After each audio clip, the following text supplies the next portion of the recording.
So, thank you so much for clicking on this video, ladies and gentlemen. दोस्तों, जैसा कि हम लोगों को पता है कि कल हमने आपको बताया था कि आज से हमारा 45 डेज का स्पोकन इंग्लिश कोर्स YouTube पे लॉन्च हो रहा है, जिसमें हम लोग बिल्कुल ही बेसिक से शुरू करने वाले हैं। स्टार्टिंग से शुरू करेंगे, पूरा बेसिक से होगा। आपको कोई भी डाउट होगा, आप हमसे डाउट पूछ सकते हैं। तो आज हमारा डे फर्स्ट है। डे फर्स्ट में हम कोशिश करेंगे कि जो स्टार्टिंग का बिल्कुल ही बेसिक वाला पार्ट होता है, चाहे वो सब्जेक्ट के बारे में हो या फिर हेल्पिंग वर्ब के बारे में हो, मेन वर्ब के बारे में हो, इस सब के बारे में आज हम डिस्कशन कर लेते हैं।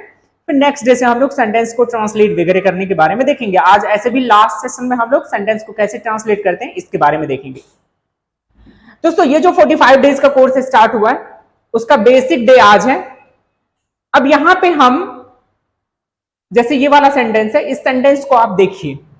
सेंटेंस है मैं अंग्रेजी पढ़ा रहा हूं। हिंदी का सेंटेंस है मैं अंग्रेजी पढ़ा रहा हूं। जब मैं सेंटेंस ये बोलता हूं कि मैं अंग्रेजी पढ़ा रहा हूं, मैं, फिर यहां पे देखिए एक वर्ड है अंग्रेजी, फिर एक है पढ़ा रहा हूं। तो ये जो मैं होता है, इसमें ये होता है सब्जेक्ट। ये क्या होता है? सब्जेक्ट होता है। और लास्ट में जो सेंटेंस के होता है वो होता है हेल्पिंग वर्ब। तो ये अपना क्या हो गया? हेल्पिंग वर्ब हो गया। ये जो पढ़ाना है, ये पढ़ाना हो जाता है अपना मेन वर्ब। पढ़ाना क्या हो गया? मेन वर्ब हो गया। और अंग्रेजी यहां पे हो जाता है ऑब्जेक्ट। और इसका अभी आपको ट्रांसलेशन तो नहीं करना है, लेकिन आप ट्रांसलेट करना चाहते हैं तो आप कर सकते हैं। इसका ट्रांसलेशन हो जाता है I am teaching English. I am teaching English, इसका ये ट्रांसलेशन हो जाता है। अब हम लोग देखते हैं कि इसमें सब्जेक्ट क्या होता है, या फिर हमने हेल्पिंग वर्ब लिखा है तो हेल्पिंग वर्ब क्या है। ऑब्जेक्ट के बारे में लिखा हुआ है, इसमें एक और होता है अदर वर्ड, वो है नहीं, तो उसके बारे में हम लोग देख लेंगे। जैसा कि आप देख पा रहे होंगे, इसमें जो सबसे फंडामेंटल रूल होता है स्पोकन इंग्लिश का, चाहे आप कुछ भी बनाते हैं, कोई भी सेंटेंस को आप ट्रांसलेट करते हैं, तो उसका जो फंडामेंटल होता है वो रूल यही होता है कि आपको उसमें सब्जेक्ट मिलेगा, हेल्पिंग वर्ब मिलेगा, मेन वर्ब मिलेगा, ऑब्जेक्ट मिलेगा, अदर वर्ड मिलेगा। एग्जाम्पल के लिए, जैसे मैंने सेंटेंस बोला मैं आपको YouTube पर इंग्लिश पढ़ा रहा हूं।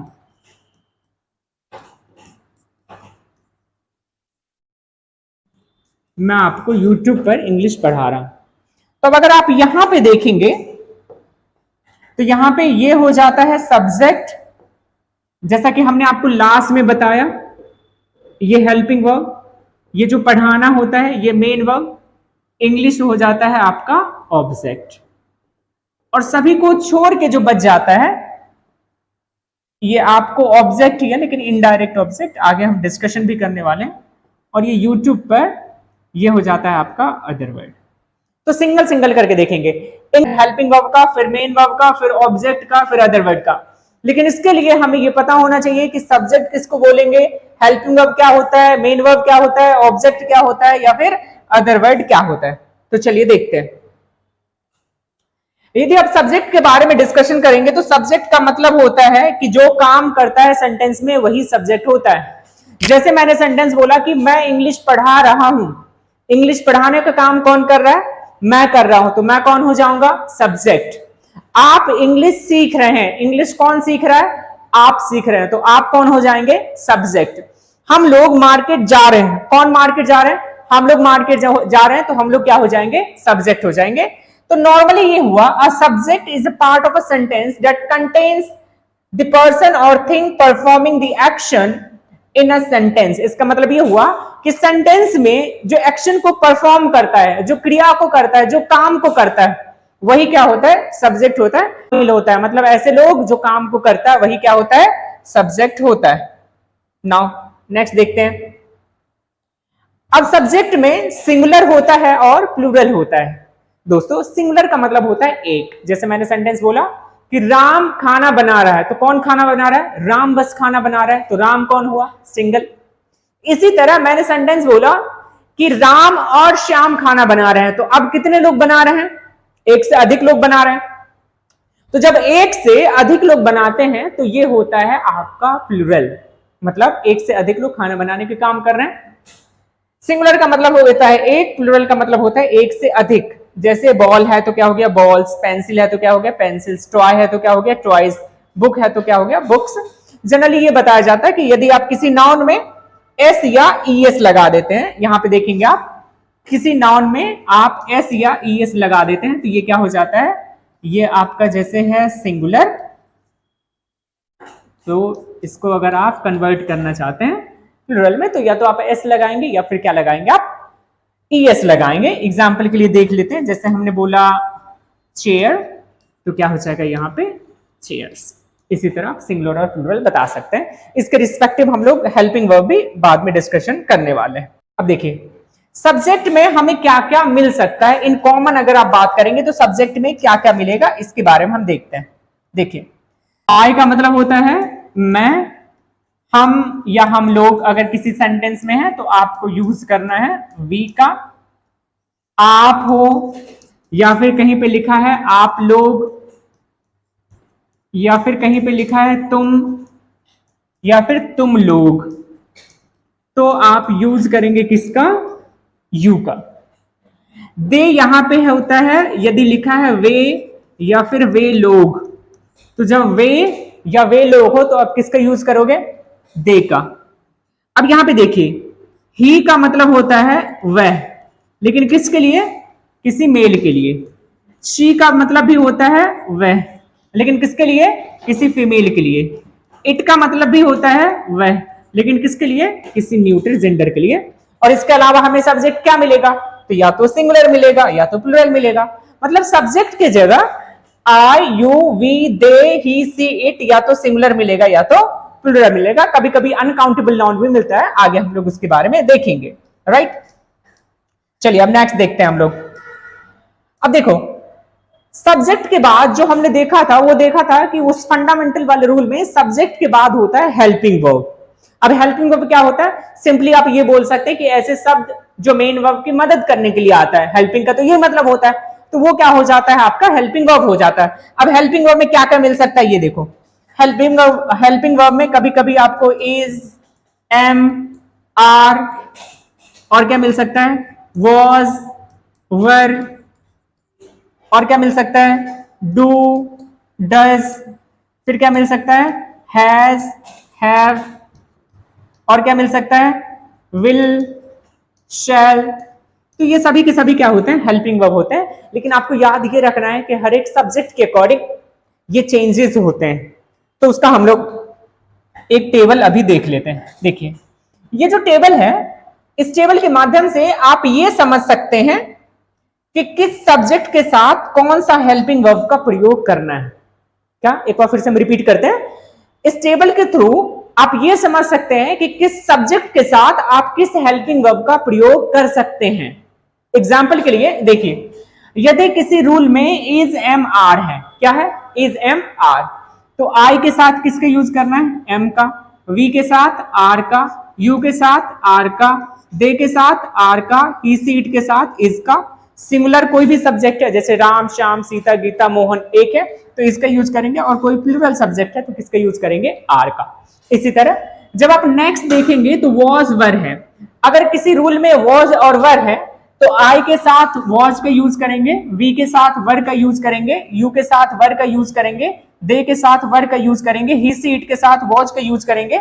सिंगुलर के साथ वॉज का यूज करना है और प्लूरल के साथ आपको वर का यूज करना है। क्लियर है, नेक्स्ट देखते हैं। यदि किसी रूल में आपको डू डज का यूज करना पड़े हेल्पिंग वर्ब के जगह, तो आई के जगह डू का यूज करेंगे, वी के जगह डू का यूज करेंगे, यू के जगह डू का यूज करना है, दे के जगह डू का यूज करना है, ही सी इट के साथ डज का यूज करना है, सिंगुलर के साथ डज का यूज करना है, कोई भी प्लूरल सब्जेक्ट है तो क्या यूज करना है आपको डू का। नेक्स्ट यदि किसी में हैज और हैव है तो आई के साथ हैव का यूज करिए, वी के साथ हैव का यूज करिए, यू के साथ हैव, दे के साथ भी हैव, ही सी इट के साथ हैज का यूज करना है। नेक्स्ट सिंगुलर के साथ हैज का यूज करना है और प्लूरल के साथ हैव का यूज करना है। अब लास्ट देखते हैं, अच्छा ये सेम है, इसके जगह हम लोग चेंज करते हैं कुछ। देखो यहां पे यदि मेन वर्ब का फर्स्ट फॉर्म हो और मेन वर्ब का फिफ्थ फॉर्म हो, ये तो ऑलरेडी आप लिख चुके हैं, ये सेम कॉलम यहां पे है। तो यदि मेन वर्ब का फर्स्ट फॉर्म हो और मेन वर्ब का फिफ्थ फॉर्म हो, तो आप इसके साथ मेन वर्ब का फर्स्ट फॉर्म, मेन वर्ब का फर्स्ट फॉर्म, मेन वर्ब का फर्स्ट फॉर्म, मेन वर्ब का फर्स्ट फॉर्म, यहां पे मेन वर्ब का फिफ्थ फॉर्म यूज करना है, यहां फिफ्थ फॉर्म यूज करना है और यहां मेन वर्ब का फर्स्ट फॉर्म यूज करना है। इसका मतलब ये हुआ कि जब आप फर्स्ट फॉर्म में, अब थोड़ा सा देख लेते हैं कि फर्स्ट फॉर्म और फिफ्थ फॉर्म में क्या डिफरेंस है। तो जब आप फर्स्ट फॉर्म में एस या ईएस लगा देते हैं तो वो हो जाता है मेन वर्ब का फिफ्थ फॉर्म हो जाता है। क्या हो जाता है? मेन वर्ब का फिफ्थ फॉर्म हो जाता है। चलिए देखते हैं अब नेक्स्ट। आई होप कि किस सब्जेक्ट के साथ कौन सा हेल्पिंग वर्ब आपको यूज करना है ये आपको क्लियर हो गया होगा। अगर सब्जेक्ट अलग अलग हैं तो अलग अलग हेल्पिंग वर्ब भी होते हैं, लेकिन किस सब्जेक्ट के साथ किस हेल्पिंग वर्ब का यूज करना है वो आप इस टेबल के थ्रू समझ सकते हैं। इसके पीडीएफ नोट्स हम टेलीग्राम पे भी और चैनल पे भी अपलोड कर देंगे, तो वहां से आप देख सकते हैं फ्यूचर में रिवाइज करने के लिए, या तो अभी आप पेन डाउन कर रहे होंगे तो आप पेन डाउन कर सकते हैं। नेक्स्ट, हेल्पिंग वर्ब के बारे में हम लोगों ने डिस्कशन कर लिया। अब आते हैं किसके बारे में?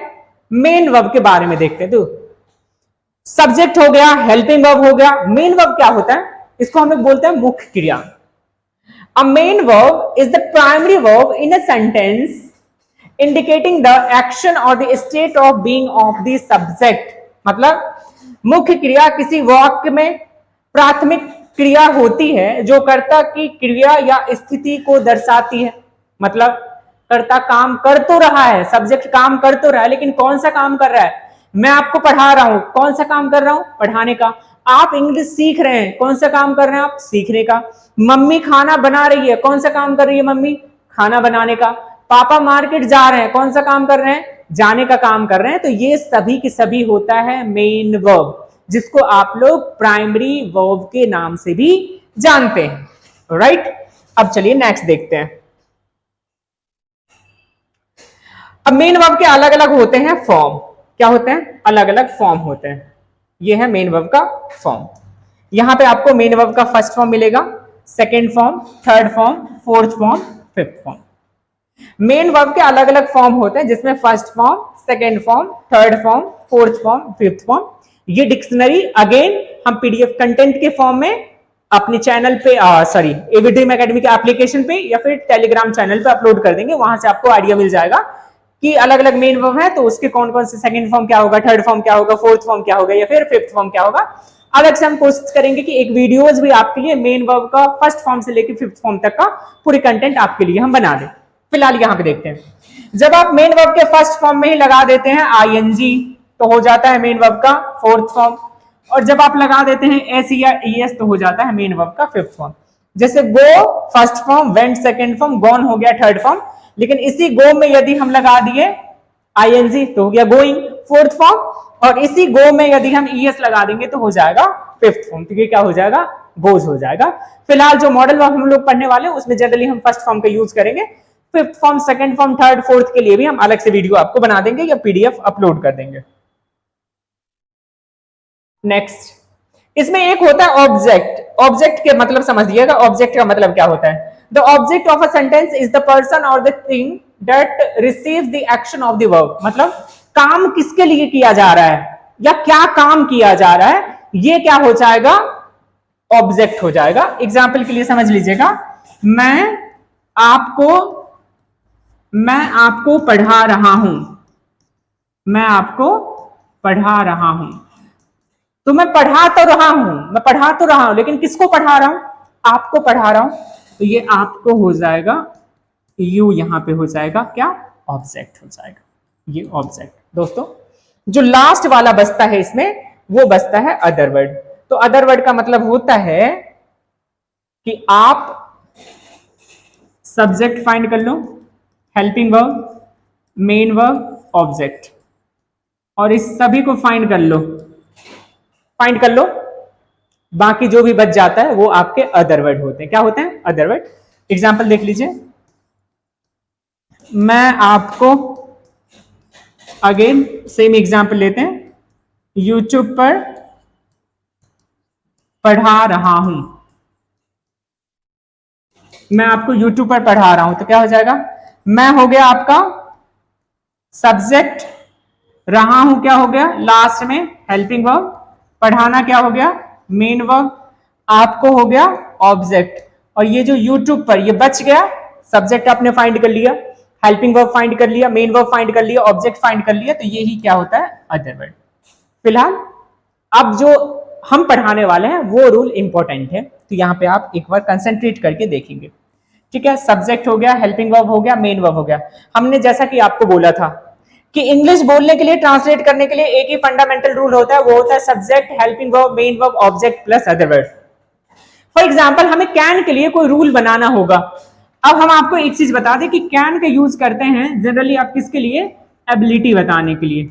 एबिलिटी का मतलब होता है जो भी आपकी क्षमता है उसको बताने के लिए किसका यूज करते हैं, कैन का। तो देखो रूल कितना सिंपल है, फॉर्म करोगे क्या करना है, सब्जेक्ट की जगह आप सब्जेक्ट का यूज कर लिए, हेल्पिंग वर्ब की जगह कैन का यूज आप कर लीजिए, मेन वर्ब की जगह मेन वर्ब का फर्स्ट फॉर्म, ऑब्जेक्ट की जगह ऑब्जेक्ट ही रहने दीजिए, अदर वर्ड की जगह अदर वर्ड ही। तो ये किसका रूल हो गया बताओ, कैन का। अब देखिए जब भी आपको अपनी एबिलिटी बतानी होगी, क्षमता बतानी होगी कि जो काम को आप कर सकते हैं, मैं इंग्लिश बोल सकता हूं, मैं पढ़ा सकता हूं, मैं कार चला सकता हूं, मैं मार्केट जा सकता हूं, मैं आपकी मदद कर सकता हूं, ये सब हमारी एबिलिटी है। तो एबिलिटी बताने के लिए किसका यूज करेंगे, कैन का। अब कैन का एक चीज और बता देते हैं आपको, यदि हिंदी के लास्ट में मिलता है सकता है, सकती है, सकते हैं, तो किसका यूज करेंगे, कैन का। अब सेंटेंस देखो कैसे बनेगा, मैं पढ़ा सकता हूं, मैं पढ़ा सकता हूं, तो क्या हो जाएगा, आई कैन। देखो सब्जेक्ट क्या है, आई, फिर कैन का यूज करना है तो कैन, पढ़ाना मेन वर्ब, पढ़ाना, तो क्या हो जाएगा, आई कैन टीच। मैं पढ़ा सकता हूं, आई कैन टीच। मैं इंग्लिश बोल सकता हूं, आई कैन स्पीक इंग्लिश। मैं आपकी मदद कर सकता हूं, आई कैन हेल्प यू। तो एक बार हम लोग रिवाइज करते हैं कि आज की क्लासेस में हम लोगों ने क्या क्या पढ़ा है। सबसे पहले हम लोग पढ़े हैं सब्जेक्ट के बारे में, किसके बारे में, सब्जेक्ट के बारे में, कि सब्जेक्ट क्या है, राइट। फिर हम लोग ने देखा है सब्जेक्ट के बाद हेल्पिंग वर्ब के बारे में। सब्जेक्ट का मतलब होता है जो सेंटेंस में काम करता है वही सब्जेक्ट होता है। हेल्पिंग वर्ब जो मेन वर्ब को मदद करने के लिए आता है, सेंटेंस को कंप्लीट करने के लिए आता है, वो होता है हेल्पिंग वर्ब। मेन वर्ब का मतलब क्या होता है, जो भी सेंटेंस में काम हो रहा है, आना जाना, खाना बैठना, पढ़ाना, रोना धोना, सभी के सभी क्या है, काम है।